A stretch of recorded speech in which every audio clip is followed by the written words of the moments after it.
ìjà Ìyábọ̀ Òjó àti Lizzy Anjorin ìjà yẹn ń gbọ́n sí lójoojúmọ́ ni ìjà yẹn ń gbọ́n sí lójoojúmọ́ àwọn èèyàn ń fẹ́ ju ìjà yẹn wọ́n ń fẹ́ ìjà yẹn wọ́n bá wọn kọwọ́ bọ̀ kọjá bíjà yẹn ṣe bẹ̀rẹ̀ wọ́n iṣẹ́ tí mo wá yà tí mo dààmú bẹ̀ gan iṣẹ́ yẹn ó pa mí lẹ́kún but ọmọ tó ní iṣẹ́ yẹn jẹ́ ọmọ tó dá sí mi ó pa mí lẹ́kún òun ni Lizzy Anjorin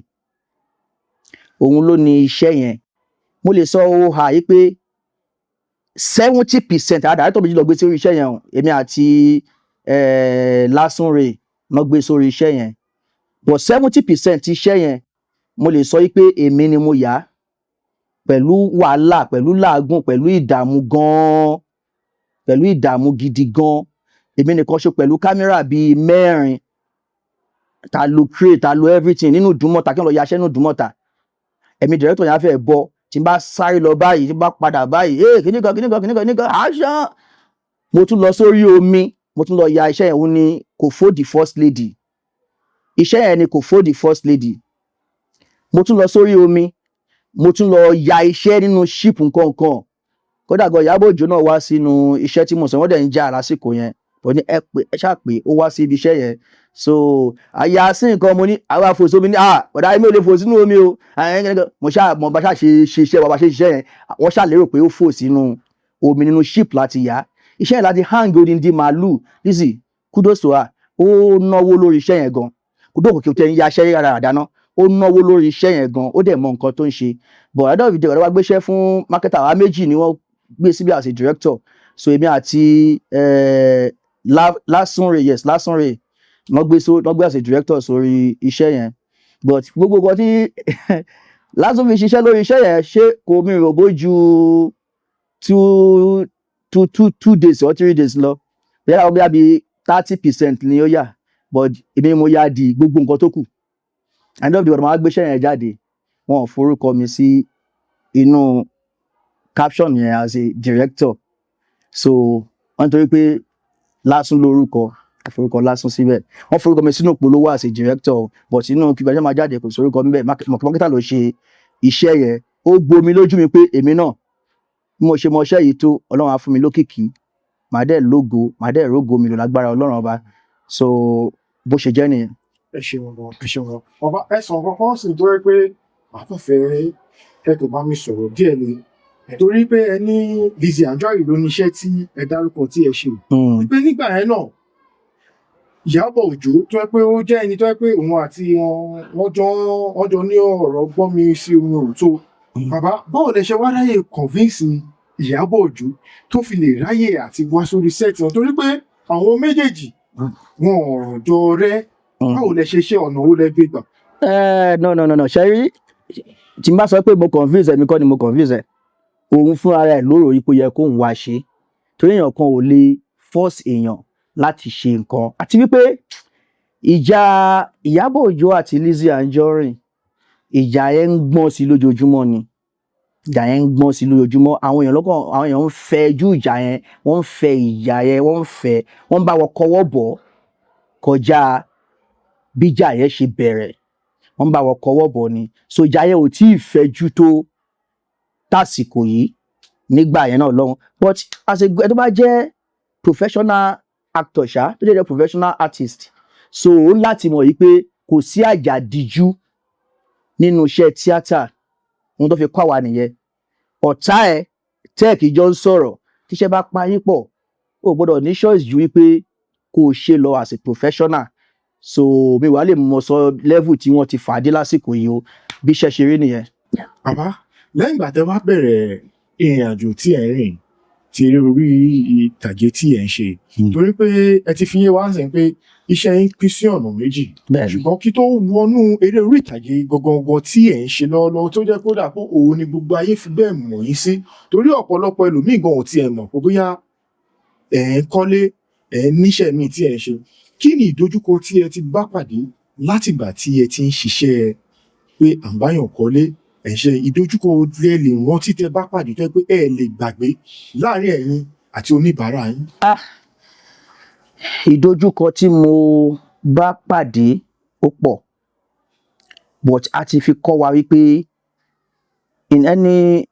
iṣẹ́ tí èèyàn bá ń ṣe láyé yìí kéèyàn máa expect pé ìdojúkọ máa wáyé bẹ́ẹ̀ bó tilẹ̀ hùn kó rí pàápàá àwa tá a jẹ́ oníṣẹ́ ọwọ́ tá a jẹ́ abánikọ́lé ẹni tí ó kówó ẹ̀ jọ tó fẹ́ ṣiṣẹ́ fún ó ti ní lọ́kàn yìí pé tó bá ṣiṣẹ́ fóun ó fẹ́ jèrè lára òun ìwọ tó fẹ́ gbaṣẹ́ lọ́wọ́ oníṣẹ́ ìwọ náà ti ń wò wípé iṣẹ́ tó fẹ́ gbà yìí o gbọ́dọ̀ jèrè ń bẹ̀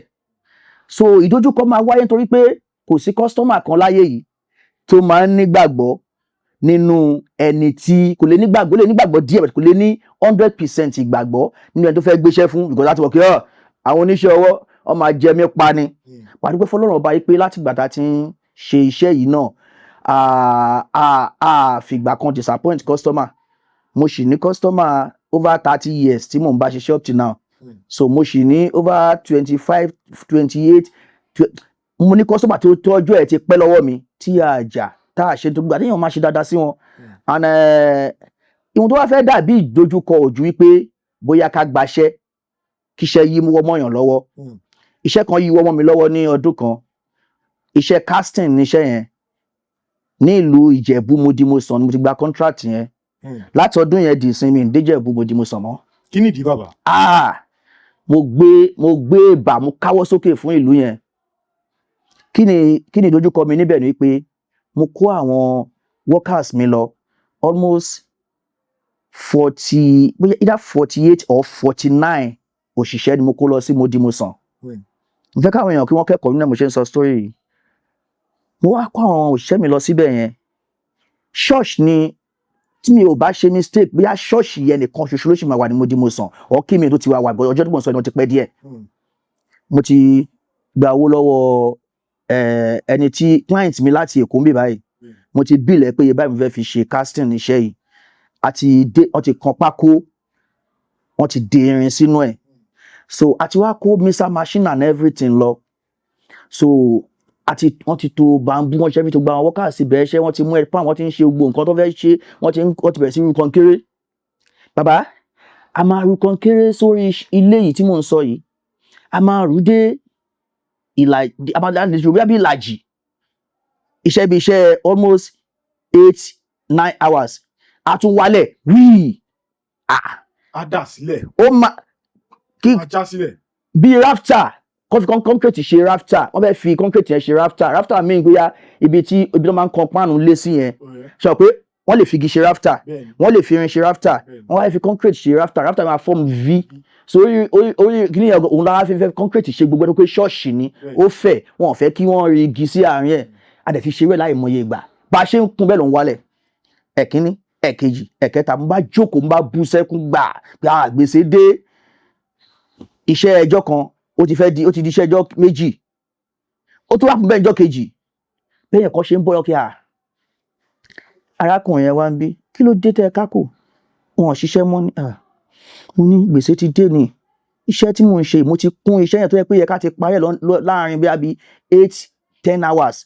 ó ti di iṣẹ́ ẹjọ́ méjì bá ṣe ń kun ló ń wálẹ̀ àwọn òṣìṣẹ́ mi dẹ̀ ń rí ṣáàjì mi gbogbo gbèsè ti bá ọ̀tá mi báyìí bọ́ọ̀ mi fẹ́ ṣe ra mi síwájú Mòdìmọ̀sán ní ìlú tẹ́ wà yìí ṣé ẹ ti lọ rí mi lè rántí orúkọ bàbá yìí pé bàbá yìí bí bàbá Jàǹpátá ọ bàbá kìíní kan orúkọ yẹn yà sáǹdì bẹ́ẹ̀ bàbá tí ilé wọn ló wà ní ilé kẹrin sí ibi tá a wà yìí ṣé ẹ ti lọ rí wọn tó bẹ̀rẹ̀ sí ní ṣiṣẹ́ tẹ̀ ń ṣe ní àárín èèyàn akàndí abẹ̀rẹ̀ ṣẹ́ tí wọ́n ní olóòtú mo fẹ́ sọ fún yín pé adẹ̀ lọ́dún sí bàbá tá à ń wé yìí kí la mú lọ fún wọn ṣìnáàpù gò méjì àti lọ́dún náà lọ́hùn bóyá 1,000 naira bóyá 800 naira or 700 naira la fi sórí ẹ̀ bàbá 800 naira or 700 naira ó ti jẹ́ tí yẹ kí n ti ṣe ó ti jẹ́ kí n jẹ gbèsè almost 200,000 lọ́dún yẹn lọ 200,000 dẹ̀ dàbí ó fẹ́ wọ 2 million ó fẹ́ dàbí 2 million lásìkò yìí ni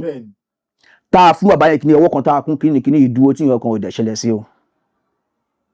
ìdojúkọ àkọ́kọ́ tí kò kú ọ̀lọ́pọ̀lọ́ mi ti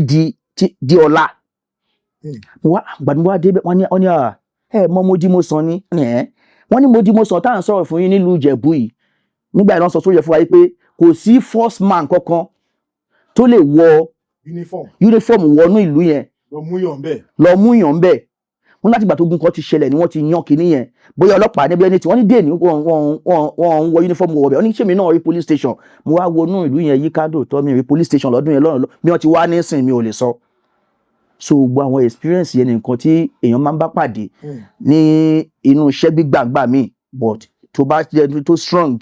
tó dẹ̀ fẹ́ kórúkọ ẹ bàjẹ́ kò sí nǹkan tó máa ṣẹlẹ̀ o gbọ́dọ̀ ní shock and survive láti fi gbé ni. ẹ ṣeun gan bàbá lórí ibi ta ìwà ẹ náà torí ẹ̀yin kọ́ ni ẹni àkọ́kọ́ tí màá gbọ́ pa bẹ́ẹ̀ nípa ti ìmọ̀dìmọ̀sán yẹn ṣùgbọ́n mi ń gbàgbọ́ tó bá ṣe ń ṣe bẹ́ẹ̀ ṣe sọ́ọ̀sìn kódà kan àwọn kan wọ́n tiẹ̀ sọ fún mi pé wọ́n ní tó bá dé ìmọ̀dìmọ̀sán tó bá rí àgbàlagbà tó dàbí pé ó ń yọ ọkùn mú tó ń rẹ́rìn wọ́n ní bó ṣe ń ṣiṣẹ́ onítọ̀hún máa ya wèrè pọ̀ Ìmọ̀dìmọ̀sán kò ṣe nǹkan kékeré ìlú tó yẹ kó gbà yẹn tó bá lọ sí sọ́jà àwọn ọ̀rá gbọ́ pé wọ́n ń kiri èpè ni o nílùú yẹn wọ́n ń kiri ẹ̀ tó ń kiri pé ọ̀fẹ́ kì í ń kiri búrẹ́dì àtẹ̀wà. Ìmọ̀dìmọ̀sán òṣèlú kékeré gbọ́dọ̀ fojú dúró òṣèlú kékeré gbogbo àwọn alágẹmọ àwọn àgbààgbà alágẹmọ ọbẹ̀ náà ti ń wà lọ́wọ́ fi wá sí gbogbo Ìjẹ̀bú gbọ́dọ̀ bẹ̀rẹ̀ sí ní ṣọdún Ìjẹ̀bú ṣọdún alágẹmọ ẹ má fi Ìmọ̀dìmọ̀sán ṣeré ìlú tí mo ní experience tó pọ̀ nígbà tí mo lọ síbẹ̀ ni. Saheed Òṣùpá àti ríra rí dáadáa even there was a incident kan tó ṣẹlẹ̀ ó wà lórí set ti di nǹkan bíi 1 o'clock lóru nínú iṣẹ́ Alhaja Sherifatu Ajílẹ̀yẹ Oyíbóyí so ó wá rẹ̀ tó di extent pé ó fẹ́ ṣubú níbi tó ti weekday because kò fẹ́ kí ṣe oníṣẹ́ bàjẹ́ ṣàfẹ́ fagbára ṣe tó ti rẹ̀ gan fẹ́ ṣubú èmi ni mo fọwọ́ gbé jáde a mú lọ sínú atẹ́gùn ní abẹ́ igi ó dẹ̀ sùn sórí bẹ́ǹṣì yẹn ó gbé ilé mi lẹ́sẹ̀ inú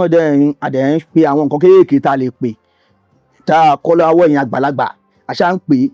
to the extent pé